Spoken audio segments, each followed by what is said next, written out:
নমস্কাৰ সুপ্ৰভাত আপুনি চাই আছে নিউজ 18 অসম নৰ্থ ইষ্ট ইয়া গুড মৰ্নিং 18 মই জয়ন্ত মাধৱ গোস্বামী ঐতিহ্যমণ্ডিত গুৱাহাটী বিহু সন্মিলনী 2025 বৰ্ষৰ বিহু সম্ৰাজ্ঞীৰ প্ৰতিযোগিতাৰ ফলাফল ঘোষণা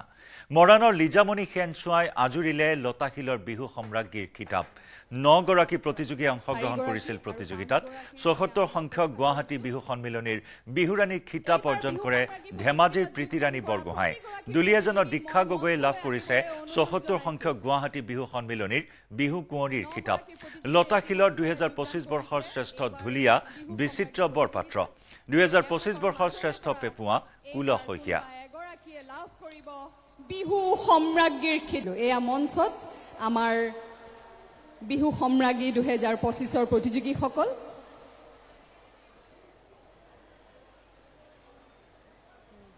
আৰু 5 গৰাকী 4 গৰাকী আৰু 5 গৰাকীৰ বাবে আমি অপেক্ষা কৰিছো এইবাৰ বিহু সম্ৰাজ্ঞী প্ৰতিযোগিতাত যোগদান কৰা প্ৰতিগৰাকী প্ৰতিযোগীক মই মঞ্চলৈ আহিবলৈ অনুৰোধ জনাইছো 9 গৰাকী প্ৰতিযোগীয়ে ইতিমধ্যে যোগদান কৰিছে এইবাৰ বিহু সম্ৰাজ্ঞী প্ৰতিযোগিতাত এওঁলোকৰ মাজৰে পৰা এইবাৰ কোনোবা এগৰাকীয়ে লাভ কৰিব বিহু সম্ৰাজ্ঞীৰ খিতাপ কোন হ'ব তেওঁ বাৰু সেয়া নাচে ক'ব সেয়া আমাৰ বিচাৰকে ক'ব কাৰণ গুৱাহাটী বিহু সন্মিলনীত বিচাৰকৰ সিদ্ধান্তই চূড়ান্ত সিদ্ধান্ত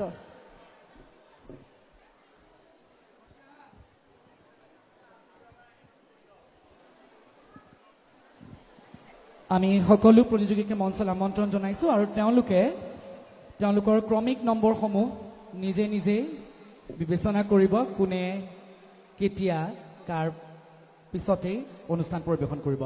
এই সন্মুখত থকা শৰাইখন মই হাতত তুলি লৈছো এইখনৰ পৰাই মই অনুৰোধ জনাম প্ৰত্যেককে এটুকুৰা কাগজ তুলি ল'বলৈ ইয়াতে নম্বৰ আছে ক্ৰমিক নম্বৰ আমি গম পাম কোনে প্ৰথম নাচিব এটা আগবাঢ়ি নাহে 1 নম্বৰ পৰিলে কি হ'ব 1 নম্বৰত নাচিবলৈ ভয় লাগে কিন্তু মই সঁচা কথা এটা কওঁনে 1 হৈছে লাকি নম্বৰ কিন্তু গতিকে যিয়ে 1 নম্বৰ পায় কি ঠিক আজি কপাল ফুলিবও পাৰে গতিকে আগবাঢ়ি আহা আহক সকলোকে শুভেচ্ছা ঈশ্বৰৰ নাম লৈ তুলি দিলে হ'ল আৰু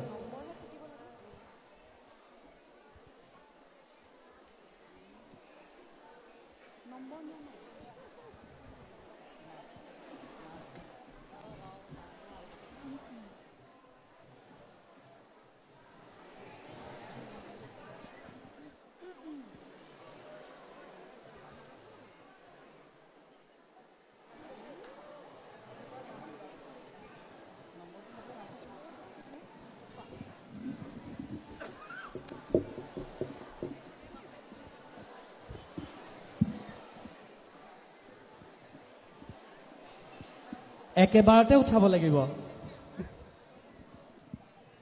আৰম্ভ কৰক লগত ৰৈ দেখিব আপোনালোকে আৰু এফালৰ পৰা নাম গোটেইকেইগৰাকীয়ে লৈ লওকচোন আৰু শাৰীলৈ গুচি আহক এতিয়া আমি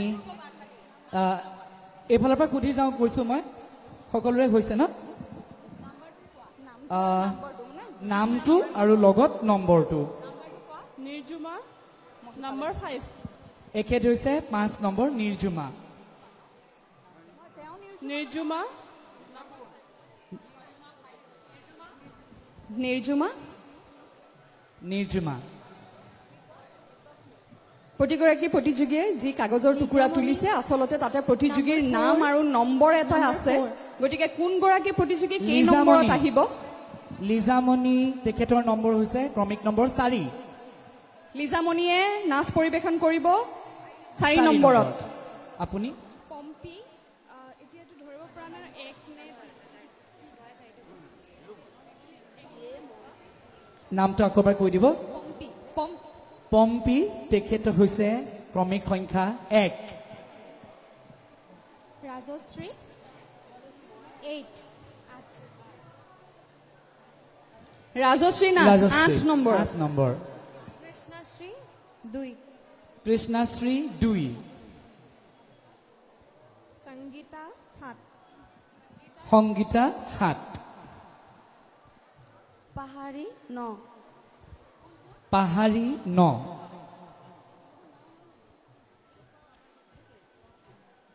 দিব্যাশ্ৰী 3 দিব্যাশ্ৰী 3 নিমিষা 6 নিমিষা 6 ধন্যবাদ জনাইছো সকলোকে বৰষা এবাৰ পঢ়ি দে মই ক্ৰমান্বয়ে কৈ দিছো 1 নম্বৰত নাচ পৰিবেশন কৰিব পম্পী নাথে 2 নম্বৰত কৃষ্ণাশ্ৰী বুঢ়াগোহাঁই 4 নম্বৰ লিজামণি সেনচুৱা 3 নম্বৰ দিব্যশ্ৰী ডেকা 5 নম্বৰ নিৰ্জুমা কাকতি 6 নিমিষা দিহিঙীয়া 7 নম্বৰত সংগীতা ৰাভা 8 নম্বৰত ৰাজশ্ৰী নাথ আৰু 9 নম্বৰত পাহাৰী বুঢ়াগোহাঁই প্ৰতিগৰাকী প্ৰতিযোগীলৈ শুভেচ্ছা থাকিলে মই এতিয়া মঞ্চৰ পৰা অকণমান আঁতৰি দিবলৈ অনুৰোধ জনালো ধন্যবাদ জনাইছো শুভেচ্ছা জনাইছো প্ৰতিগৰাকী প্ৰতিযোগীলৈ এয়া মঞ্চত আমাৰ ৰঙালীৰ বতৰত নলবাৰীৰ হেলচাত জুবিন গাৰ্গৰ সংগীতত মোহাচ্ছন্ন হ'ল হাজাৰ হাজাৰ দৰ্শক নিশা অনুষ্ঠিত হোৱা জুবিন গাৰ্গৰ সংগীতানুষ্ঠানত দৰ্শকৰ বীৰ দি বাট নোপোৱা অৱস্থা স্বভাৱসুলভভাৱে জুবিন গাৰ্গে পৰিৱেশন কৰিলে ইটোৰ পিছত সিটো গীত পুৰণি জনপ্ৰিয় গীতৰ কৰণী খুলি জুবিন গাৰ্গে মোহাবিষ্ট কৰি ৰাখিলে নিশাটো চানমাৰী বিহু সন্মিলনীত একালৰ সতীৰ্থ শিল্পী দিগন্ত ভাৰতীক কৰা অপমানৰ বিৰুদ্ধেও মন্তব্য কৰিলে জুবিন গাৰ্গে চানমাৰী বিহু সন্মিলনীৰ কমিটিক ক্ষমা খুজিবলৈ আদেশ দিলে জুবিন গাৰ্গে শেষ নিশালৈকে জুবিন গাৰ্গে শান্ত সমাহিত ৰূপত পৰিৱেশন কৰিলে সংগীতানুষ্ঠান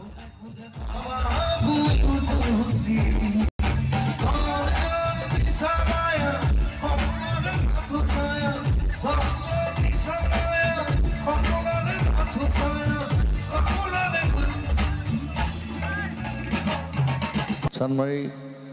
বিহু কমিটি কেইজনমানে অপমান কৰিছে তেওঁক গতিকে মই বেছিকৈ নকওঁ বেছিকৈ ক'লে মই গালি দিম গতিকে কথাটো কওঁ যে সেইটো হ'ব নাপায় আৰ্টিষ্টৰ লগত আৰু তেওঁ অনুষ্ঠান চাবলৈ গৈছিলে তাক মাতি নিছিলে ষ্টেজলৈ নিবলৈ অপমান কৰিছে চব চানমাৰী কমিটিৰ যিকেইজন মানুহ আছে যিকেইজনে কৰিলে কামটো মই কাকো অনুৰোধ নকৰোঁ কেতিয়াও লাইফত আদেশ দিছোঁ ক্ষমা খুজিব লাগিব বছ that's it Chandmari Bihu committee কেইজনমানে অপমান কৰিছে তেওঁক গতিকে মই বেছিকৈ নকওঁ বেছিকৈ ক'লে মই গালি দিম গতিকে কথাটো কওঁ যে সেইটো হ'ব নাপায় আৰ্টিষ্টৰ লগত আৰু তেওঁ অনুষ্ঠান চাবলৈ গৈছিলে তাক মাতি নিছিলে ষ্টেজলৈ নিবলৈ অপমান কৰিছে চব চানমাৰী কমিটিৰ যিকেইজন মানুহ আছে যিকেইজনে কৰিলে কামটো মই কাকো অনুৰোধ নকৰোঁ কেতিয়াও লাইফত আদেশ দিছোঁ ক্ষমা খুজিব লাগিব বছ that's it পঞ্চায়ত নিৰ্বাচনত টিকটৰ বাবদ কংগ্ৰেছৰ ব্যাপক ধনৰ লেনদেনৰ অভিযোগ দলীয় টিকট কেৱল দলৰ কৰ্মীকে বিক্ৰী কৰা নাছিল কংগ্ৰেছীয়ে বিজেপি দলৰ নেতাকো কংগ্ৰেছীয়ে বিক্ৰী কৰিছে টিকট হাজু খোৱালকুছি সমষ্টিৰ 1 নম্বৰ জিলা পৰিষদৰ টিকট বিজেপিক বিক্ৰী কংগ্ৰেছী নেতাই টিকট বিক্ৰী কৰিলে বিজেপি নেতাক যাৰ বাবে 1 নম্বৰ জিলা পৰিষদৰ বিজেপি প্ৰাৰ্থী বিনা প্ৰতিদ্বন্দিতাৰে জয়লাভ কৰে নিউজ 18ৰ হাতত কংগ্ৰেছীয়ে বিক্ৰী কৰা টিকট 3 নম্বৰ জিলা পৰিষদৰ কংগ্ৰেছ প্ৰাৰ্থী বৰ্ণালী চৌধুৰীয়ে মনোনয়ন প্ৰত্যাহাৰ কৰে কংগ্ৰেছ দলৰ নেতাই 10 লাখ টকা দলীয় পুঁজি দিম বুলি দিছিল প্ৰাৰ্থিত্ব পিছত কংগ্ৰেছ নেতাই প্ৰাৰ্থীগৰাকীৰ সৈতে বন্ধ কৰি দিয়ে যোগাযোগ উপায়ন্তৰ হৈ প্ৰাৰ্থীগৰাকীয়ে প্ৰত্যাহাৰ কৰে মনোনয়ন কংগ্ৰেছ নেতাৰ বিৰুদ্ধে ব্যাপক ধন সংগ্ৰহৰ অভিযোগ জিলা পৰিষদৰ টিকটৰ নামত 25ৰ পৰা 30 লাখ টকা এনেদৰে দৰদাম কৰাৰ অভিযোগ উত্থাপন হৈছে আঞ্চলিক সদস্যৰ নামত 15 পৰা 20 লাখ টকা বিনা প্ৰতিদ্বন্দিতাৰে 15খন জিলা পৰিষদৰ দখল কৰে শাসকীয় দলে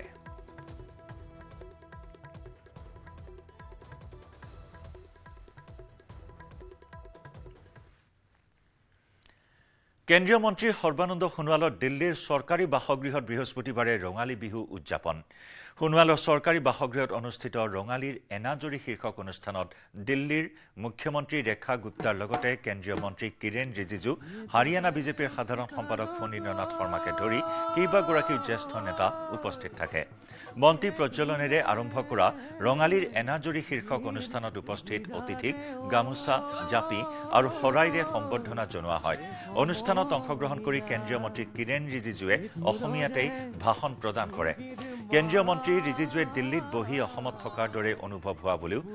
মন্তব্য কৰে ইপিনে ৰঙালীৰ এনাজৰীত কণ্ঠশিল্পী নীলোৎপল বৰা জ্যোতিমালা বৰগোহাঁই সুৰেখা চেত্ৰীৰ লগতে কেইবাগৰাকী শিল্পীয়ে গীত পৰিৱেশন কৰে লগতে তন্ভী শৰ্মাই বিহু নৃত্য প্ৰদৰ্শন কৰে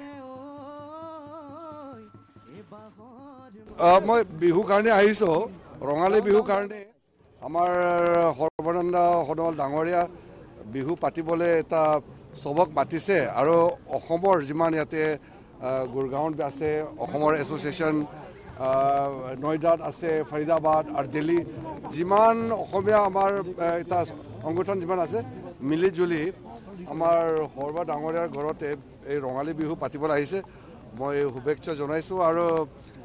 খুব ভাল লাগিছে একদম মানে অসমত বহি আছে নিচিনা লাগি আছে খুব মানে নাচ গান খোৱা বোৱা বহুত ভাল লাগিছে সবক মই গ্ৰিটিংছ দিছোঁ আৰু আমি প্ৰাৰ্থনা কৰিছোঁ যে তেনেকৈ ফূৰ্তি হৈ মিলি জুলি আমি অসমৰ কাৰণে নৰ্থ ইষ্ট কাৰণে আমাৰ দেশৰ কাৰণে কাম কৰি থাকিম দেই থেংক ইউ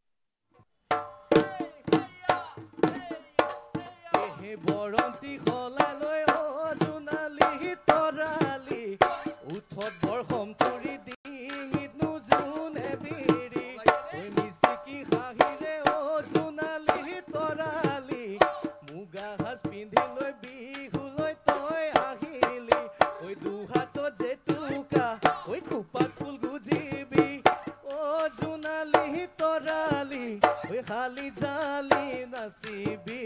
বিহুতলি খুৱনি কৰি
নলবাৰীত নিশা ভয়ংকৰ পথ দুৰ্ঘটনা। এই দুৰ্ঘটনাত পতিত হৈ 2 বাইক আৰোহী আহত। নলবাৰীৰ হেলচাত সংঘটিত হয় পথ দুৰ্ঘটনা। নিশা জুবিন গাৰ্গৰ অনুষ্ঠান চাবলৈ আহিছিল 2 যুৱক। আঘাতপ্ৰাপ্ত 2 যুৱকক নিশাই হাস্পতালত ভৰ্তি কৰোৱা হয়। নলবাৰীত নিশা আছিল জুবিন গাৰ্গৰ সংগীতানুষ্ঠান।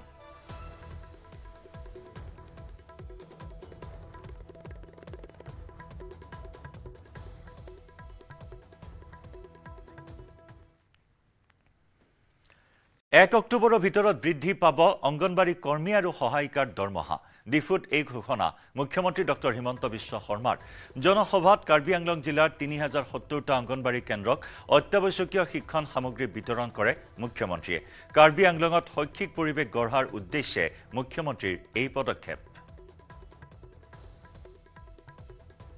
মই আপোনালোকক ক'ব খুজিছো যে অহা 1 অক্টোবৰৰ পৰা আমি আপোনালোকৰ দৰমহাও বৃদ্ধি কৰিম আৰু লগতে আপোনালোকক এটা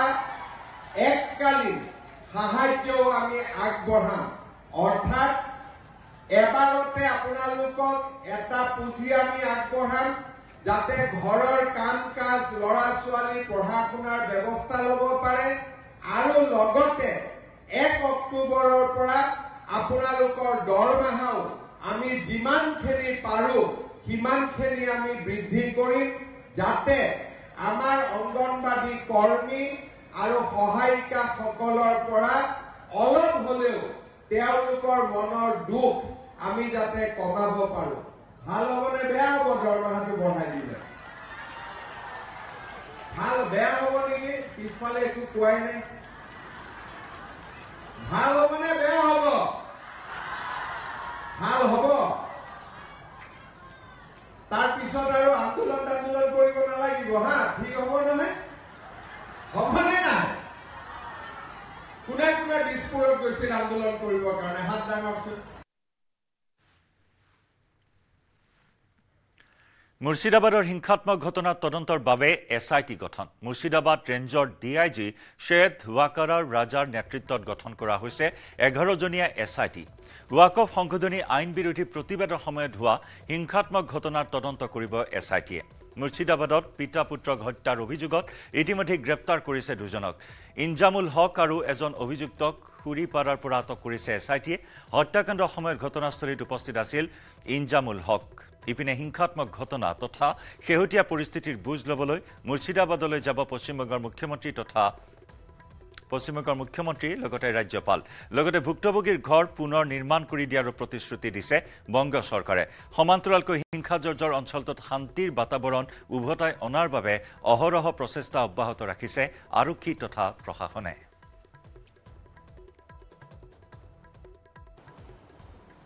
আমি রিকোয়েস্ট করব এই মুহূর্তে সিচুয়েশন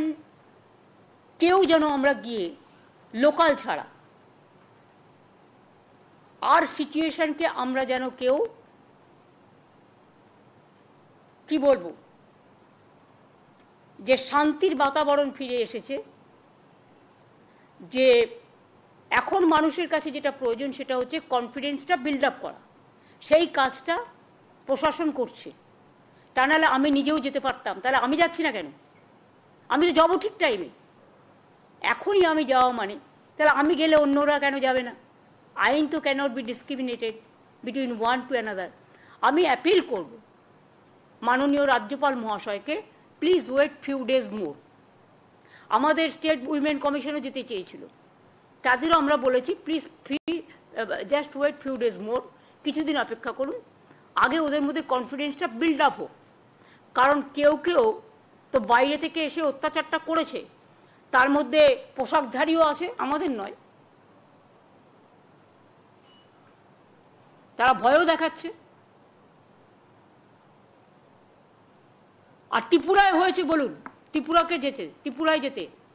মণিপুরে হোম মিনিস্টারকে যেতে বলুন, ত্রিপুরায় যেতে বলুন, আসামে যেতে বলুন। রাজ্যপাল তিনি কনস্টিটিউশনাল হেড, তিনি কি করবেন সেটা তো তিনি ঠিক করবেন, এখানে তো আমার বলার কিছু নেই। সমস্ত দিকটাই আমরা খতিয়ে দেখছি, সমস্ত দিকটা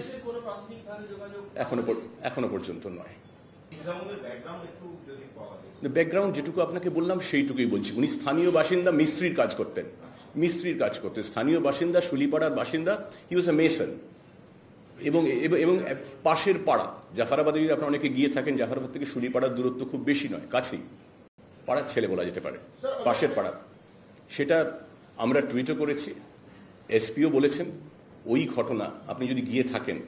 তাহলে দেখবেন ওই ঘটনা কোনোভাবেই বাইরে থেকে আগুন লাগানো সম্ভব নয়। শাটার বন্ধ, একটা বিল্ডিংয়ের মধ্যে ঘর, বাইরে থেকে পিছন থেকে, সেটা মালিকও আমাদের কাছে জানিয়েছেন, ওটা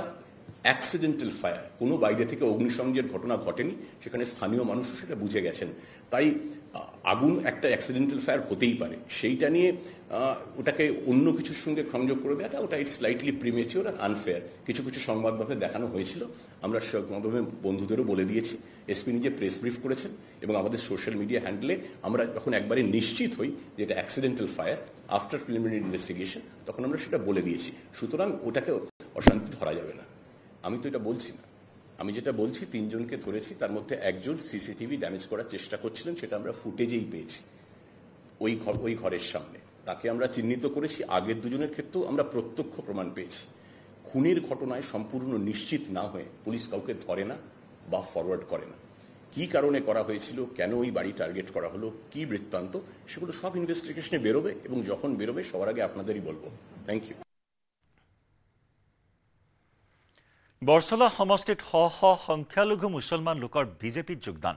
বৰছলা সমষ্টিৰ কঠলু পথাৰ অঞ্চলত আয়োজিত এখন বিজেপিৰ নিৰ্বাচনী সভাত শ শ সংখ্যক সংখ্যালঘু মুছলমান লোকে কংগ্ৰেছ দল এৰি যোগদান কৰে বিজেপিত। বিধায়ক গণেশ কুমাৰ লিম্বু আৰু ঠেলামৰা জিলা পৰিষদৰ বিজেপিৰ প্ৰাৰ্থী শিৱচৰণ চাহুৰ নেতৃত্বত অনুষ্ঠিত সভাত উপস্থিত লোকসকলে যোগদান কৰে বিজেপিত। সংখ্যালঘু লোকসকলৰ যোগদানে বৰছলা সমষ্টিত বিজেপিৰ ভেটি আৰু অধিক মজবুত কৰি তুলিলে। আগবঢ়াইছো আমাৰ সাংবাদিক হৰেণ ভূমিজৰ প্ৰতিবেদন। ৰাজ্যত প্ৰথম পৰ্যায়ৰ পঞ্চায়ত নিৰ্বাচনৰ নিৰ্বাচনী বতাহ ক্ৰমাৎ গৰম হৈ পৰিছে আৰু সমান্তৰালকে বৰছলা বিধানসভা সমষ্টিত এতিয়া নিৰ্বাচনী বতাহ গৰম হৈ পৰিছে। সংখ্যালঘু মুছলমান লোকসকল কংগ্ৰেছ দল এৰি এতিয়া বিজেপিলৈ ঢাপলি মেলা পৰিলক্ষিত হৈছে। বৰছলাৰ কঠলু পথাৰত বিধায়ক গণেশ কুমাৰ লিম্বুৰ উপস্থিতিত কেইবা শতাধিক সংখ্যালঘু মুছলমান লোকসকলে বিজেপি দলত যোগদান কৰিছে। আৰু আমি পোনে পোনে দৃশ্যাংশ দেখুৱাইছোঁ। এয়া এনেধৰণে যিসকল সংখ্যালঘু মুছলমান লোক, তেওঁলোকে কংগ্ৰেছ দল এৰি বিজেপিলৈ ঢাপলি মেলা পৰিলক্ষিত হৈছে। যিহেতু প্ৰথম পৰ্যায়ৰ পঞ্চায়ত নিৰ্বাচনৰ নিৰ্বাচনী বতাহ গৰম হৈ পৰিছে আৰু দেখা গৈছে বৰছলা বিধানসভা সমষ্টিটো এতিয়া এনেধৰণে কংগ্ৰেছত মুখ্য আঘাত, এনেধৰণে শ শ মুছলমান লোক এতিয়া বিজেপিলৈ ঢাপলি মেলা পৰিলক্ষিত হৈছে। আৰু ইয়াত উপস্থিত আছে এই যোগদান কাৰ্যসূচীত বৰছলাৰ বিধায়ক গণেশ কুমাৰ লিম্বু। আমি দেখুৱাইছোঁ পোনে পোনে এনেধৰণে বৰছলাত এতিয়া কংগ্ৰেছ দল এৰি মুছলমান লোকসকল বিজেপিলৈ ঢাপলি মেলা পৰিলক্ষিত হৈছে। মোহাম্মদ ৰফিকুল ইছলাম কংগ্ৰেছত আছিলে আগত কংগ্ৰেছ আছিলোঁ। কি ভাল পালে বিজেপিত আহি? বিজেপিত ভাল পাইছোঁ, এতিয়া ৰাস্তা ঘাট বনাই আছে, মানুহে ঘৰ দি আছে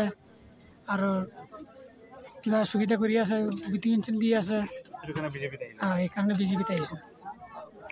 হয়, আমি আৰু কিছু লোক আছে, তেওঁলোকৰ সৈতে কথা পাতিম। বিধায়কগৰাকী আছে, তেওঁৰ সৈতে আমি তেওঁৰ সৈতে কথা পাতিম। আজি বৰছলা সমষ্টিৰ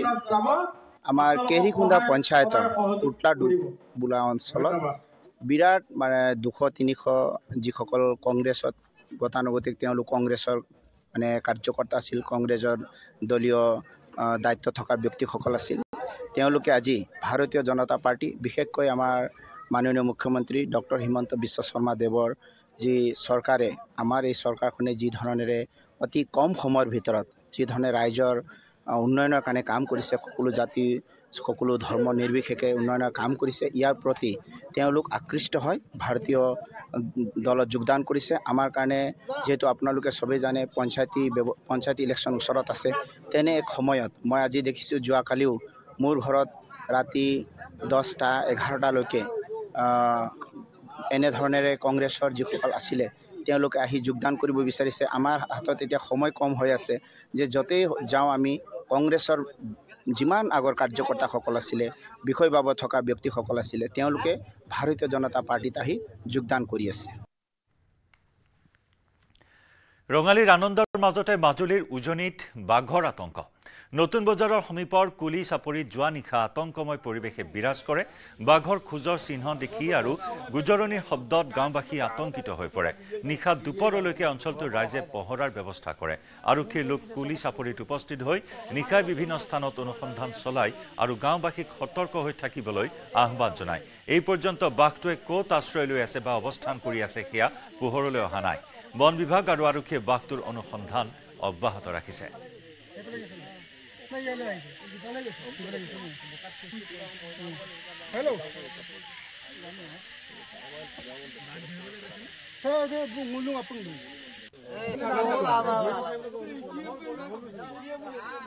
আসলে বাঘটো আজি দিনতে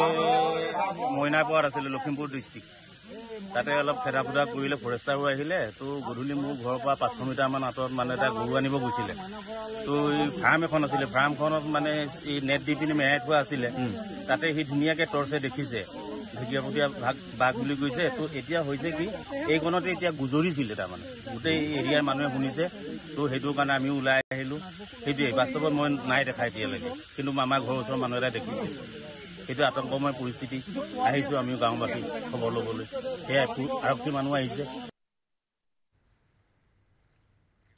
জোনাইৰ প্ৰবাহ সংৰক্ষিত বনাঞ্চলৰ সমীপত থকা চিলে নৈলৈ আহিছে ভয়ংকৰ ভাবুকি নৈখনৰ জলজ প্ৰাণীসমূহকে ধৰি সমীপৱৰ্তী অঞ্চলৰ জীৱ-জন্তুসমূহলৈও আহিছে ভাবুকি বিগত প্ৰায় 2 মাহ ধৰি চিলে নৈৰ পানী খোলা হৈ পৰিছে যাৰ ফলত মৃত্যু হৈছে নৈখনত থকা থলুৱা মাছৰ চিলে নৈৰ পানী সেৱন কৰা জীৱ-জন্তুসমূহৰ লগতে মানুহ আক্ৰান্ত হৈছে অচিন ৰোগত ইতিমধ্যে নৈখনত থকা মাছ কেঁকুৰা কাছ আদিৰ মৃত্যু হৈছে অৰুণাচল প্ৰদেশত চলি থকা ৰেল দলং নিৰ্মাণ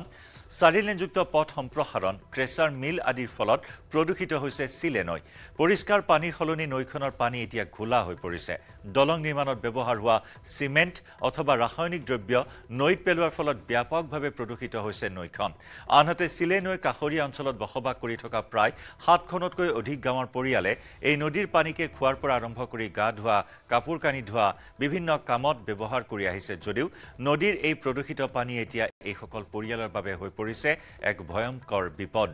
নদীৰ প্ৰদূষিত পানীত নৈ কাষৰীয়া অঞ্চলৰ লোকে গা ধোৱা অথবা অন্যান্য কামত ব্যৱহাৰ কৰাৰ ফলত চৰ্ম ৰোগৰ লগতে বিভিন্ন ৰোগত আক্ৰান্ত হোৱা বুলি জানিবলৈ দিছে গতিকে শীঘ্ৰেই পবাৰ জীৱকুলৰ লগতে নদীৰ প্ৰাণীসমূহ সুৰক্ষিত কৰাৰ স্বাৰ্থত বিভাগীয় কৰ্তৃপক্ষক বিহিত ব্যৱস্থা গ্ৰহণৰ দাবী তুলিছে নৈখনত দাঁতি কাষৰীয়া অঞ্চলৰ ৰাইজে যাতে আমাৰ এই চিলে নদী পবা বনাঞ্চল কাষৰীয়া থকা যিটো চিলে নদী ইয়াত আজি 2 মাহ ধৰি আমাৰ এই কিবাখন নদীখন পুৰা গোলা হৈ আছে পানী গোলা হৈ আছে গতিকে ইয়াত গোটা আমাৰ জেলম ৰাইজে বহুত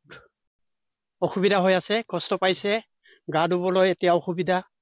লগতে গৰুমো আছে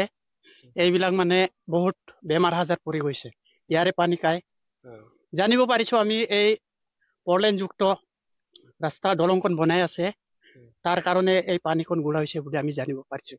ইয়াৰ উপৰি আমি জানিব পৰা মতে এটা কেঁচাৰ মিল আছে বুলি শুনিছো এইটো